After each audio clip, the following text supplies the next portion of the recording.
the show, we have a lady called Christine Orono. She was a HR director for a very long time. She served in one of Kenya's leading banks in this country. And after all those years, she knows a thing or two about jobs, careers, and purpose. Listen to this interview. Very nice. Give us feedback on our Facebook page, Tukuza TV.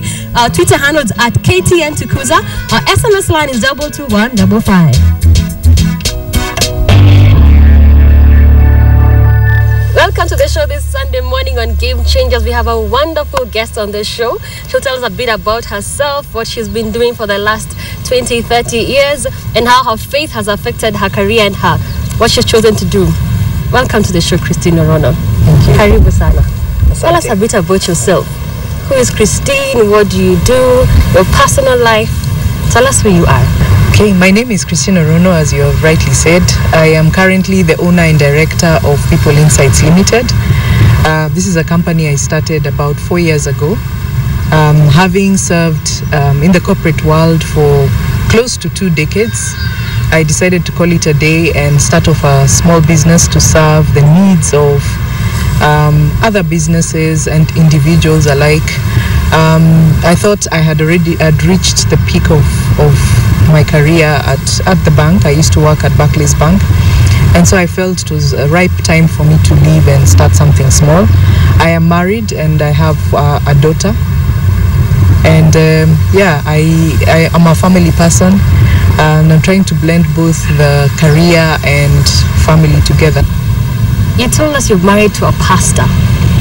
You're a pastor's wife. How does a pastor's wife go that far into the corporate world?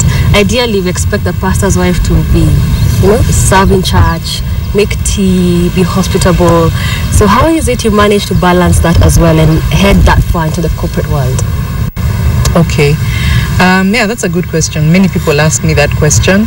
I think society's expectation of a pastor's wife are that she will be working aside the pastor every day, being the super hospitable wife that is welcoming people at home for cups of tea.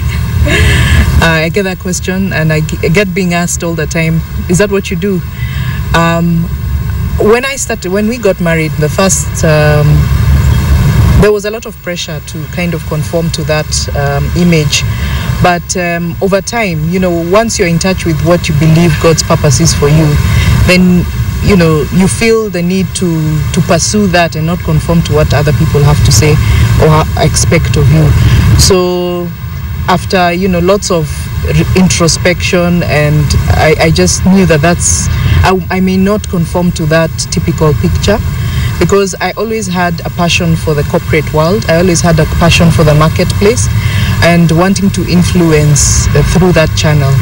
So whilst I support my husband 100% in his ministry ventures, I also, do have a firm calling within the corporate world to serve in that area.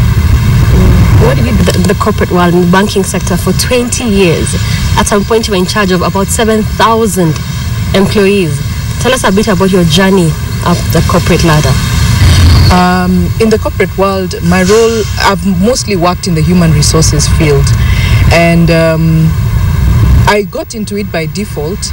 I can't say that from the beginning I knew that's what I was supposed to do. But having found my way into human resources and grew my skills and competencies in that area, and also rose up the ladder there, I knew that was the right place for me, because it had, I felt a sense of all my skills and abilities were brought to bear in that area, in that field. So that is what I do for a living. As I said, I started off a consultancy business 4 years ago. So I serve other businesses. I offer HR consultancy services, as well as serving the needs of individuals. I'm also a career coach. I decided to go into that field because actually I felt like I had the right attributes and skill set to serve people and help them to find their own calling. So basically the office services we offer in the business have to do with human resource consultancy services, training and development, and coaching services. That is what we offer to businesses. Being a HR consultant for 20 years and now being a life coach, what is the number one question people want to know about themselves? Okay. I think the biggest question many individuals ask themselves is, am I in the right place? Yeah. There's this question that we keep, you ask your child when they're growing up, what do you want to be when you want to grow up? And it's a wonder that even now when people are fully grown up, they're still asking themselves that question.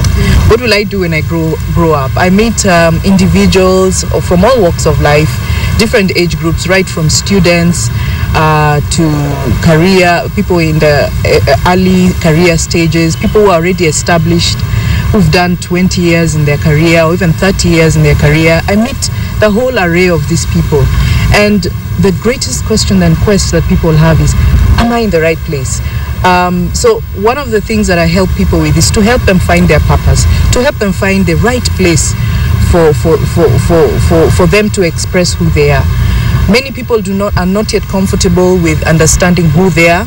So I help people walk that journey of understanding, who exactly am I? What is my skill sets? What are my abilities? What am I talented in? Where can I express these talents? How can I put them to good use? And of course, the biggest question is, how do I use this to make a living from it? Yeah. So my coaching really focuses on helping people find that place that they can express their whole, all their abilities, and also make a sound living out of it. You also teach about purpose, and you help people find what their purpose in life is. So how do I know in the first place that I need teaching, I need coaching? How do I know I'm not walking in my purpose? Well, basically, when you're not working in purpose, certain things are absent. For example, there is no fulfillment. I meet many people who are not fulfilled. They go to work, go to work every day, come back home, and they still don't feel like they're making a difference. They feel that they have stagnated. They don't feel the inner satisfaction of, it's just, it has nothing to do with money. It's just the inner satisfaction of, I have met somebody's need. The other thing that will tell you that you're not in your purpose, even that you yourself are not energized. You don't feel that zeal every morning to get up. If you get to that point where it's no longer a joy to get up and go out and serve someone, then there's something missing. And all of us have a calling towards a group of people, whether they be children, youths, people in the corporate world like myself, or it is the elderly or the sick. There's always a group of people that each one of us feel a calling towards. And if you've lost sight of what that thing is, then you're not in purpose, really. So these are some of the things that will tell you that something is missing. The other thing, you just don't have the joy of life. There's just nothing kindling you every morning to keep going. In your view, who do you think has fulfilled purpose? Give us a few examples of people who have lived here and people we can relate with that have accomplished what you think was God's will for their lives. Lots. I have met lots of those people. One of the things I also involved in my line of work is retirement or training staff who are exiting a company. So I get to meet people who are, on their end of career. And one of the things I meet is long and miserable faces. Because many of them gave a lot to the companies they are working in, but they feel that they're leaving emptier. So that tells you that, were they really in their area of calling or purpose? They feel like they're leaving an empty glass rather than living fulfilled. So I am, it's a group that makes me very sad when you've come to the end of a 30 or 40-year career and you're leaving without anything. You feel that, fine, I have been paid money, but have I really made a difference? The question mark is still there. What was the contribution I really made? When the person looks back at their 40 years of service, they can't really see that which they have left. That's a very sad place to be. You said we all have something. We all have something special in us. We really all have something that God gave us that is unique and can actually help us fulfill purpose and prosper. Because at the end of the day, we have bills to pay. We all have that unique thing that can allow us to create wealth, for instance. I think God desires for us, a life that is well lived, a life that is fully fulfilled, a life where you're giving but also receiving. It's almost like a paradox. When you're in your purpose, you give a lot, but you're still growing. It's like the well that is always being filled up. You're giving, but God keeps filling back that well. And when you're in your area of purpose, like, this gift just really doesn't run dry. It's like it's a gift that you keep using, that keeps increasing. I mean, it's quite interesting. When you meet somebody who's doing what they feel that they're supposed to be doing, it's, there's a certain joy that they have even when they go to work. There's a certain fulfillment that they feel after serving the people that they've been called to serve, that it's not something that money can buy. So I feel that God wants us all to find our place of calling. It is not a complicated thing. Yeah, it's about listening to that inner voice that is telling you this is the way, walk ye in it. It's really looking at yourself critically and understanding what abilities has God given me, what purpose has He placed in me. Through the experiences I've already faced, you can get a clue of what it is that God is asking you to do and what areas you can serve. When you listen to people around you, what do they say about what you're doing? Is there acclamation about what you have done?